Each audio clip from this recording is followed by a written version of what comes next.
मंत्री धनंजय मुंडेंच्या अडचणीत आणखी वाढ झाली आहे। कारण आज परळी कोर्टात धनंजय मुंडेंवरती सुनावणी होणार आहे आणि त्या संदर्भात परळी कोर्टाने धनंजय मुंडेंना कारण दाखवा नोटीस सुद्धा बजावली आहे। विधानसभा निवडणुकीत उमेदवारी अर्ज भरताना खोटी माहिती दिल्याप्रकरणी करुणा मुंडेंनी तक्रार दाखल केली होती। धनंजय मुंडेंनी शपथपत्रात पत्नी राजश्री मुंडे आणि 3 मुली तसंच करुणा मुंडे त्यांच्या 2 मुलांचा उल्लेख केला होता। मात्र करुणा मुंडे यांच्या नावावरील मिळकतीबाबत कुठलाही उल्लेख केला नव्हता।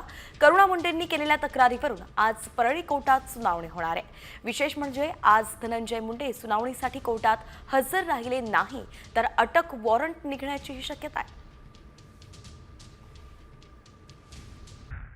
मंत्री धनंजय मुंडेंच्या अडचणीत आणखी वाढ झाली आहे। कारण आज परळी कोर्टात धनंजय मुंडेंवरती सुनावणी होणार आहे आणि त्या संदर्भात परळी कोर्टाने धनंजय मुंडेंना कारण दाखवा नोटीस सुद्धा बजावली आहे।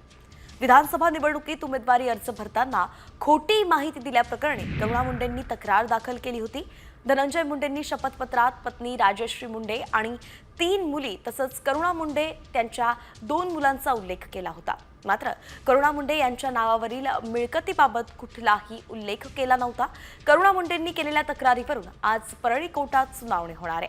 विशेष म्हणजे आज धनंजय मुंडे सुनावणीसाठी कोर्टात हजर राहिले नाही तर अटक वॉरंट निघण्याचीही शक्यता आहे।